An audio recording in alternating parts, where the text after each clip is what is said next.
एक किसान और उसके पोते की कहानी। एक बार की बात है, एक एलडी डच का स्कूल की छुट्टियों में अपने दादा से मिलने गांव गया। वो अपने दादाजी के साथ गांव घूमता और खेतों में काम करने के लिए भी जाता।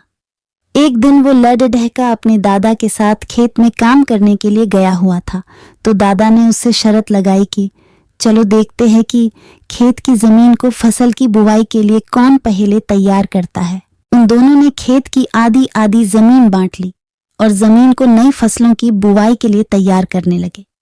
वो दोनों मिट्टी को खोदकर उसे पलट उसकी गांठों को तोड़त रहे थे ताकि वो फसल की बुवाई के लिए तैयार हो जाए।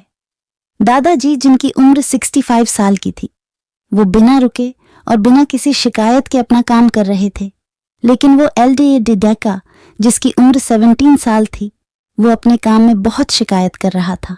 वो बार बार रुक कर आराम कर रहा था और कह रहा था कि कितना मुश्किल काम है, लेकिन उसके दादाजी बिना रुके और बिना थके काम कर रहे थे। फिर जब शाम हुई तो लड़ढका देखता है कि दादाजी ने अपने हिस्से की सारी जमीन की बुवाई कर ली है और उनके हिस्से की जमीन अब फसलों की खेती के लिए तैयार है, लेकिन उसके हिस्से की जमीन में अभी आधी जमीन का भी काम पूरा नहीं हुआ था। वो एलडीका बहुत हैरान होता है कि दादाजी ने इस उम्र में भी उससे ज्यादा काम कैसे कर लिया। वो दादाजी के पास जाता है और उनसे पूछता है कि अपनी इतनी उम्र में इतना काम कैसे किया।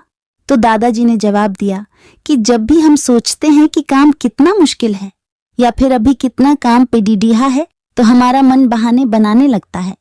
इन सभी बातों के बारे में सोचना ही हमारे काम को और ज्यादा मुश्किल बना देता है। इसलिए समझदारी इसमें ही है कि हमें अपने तय किए हुए काम के बारे में ज्यादा सोचना नहीं चाहिए और उस काम को करते रहना चाहिए। सीख, इस कहानी से हमें ये सीख मिलती है, यदि हम तय किए हुए काम के बारे में ज्यादा सोचते हैं तो वो काम हमें बहुत ज्यादा कठिन लगने लगता है।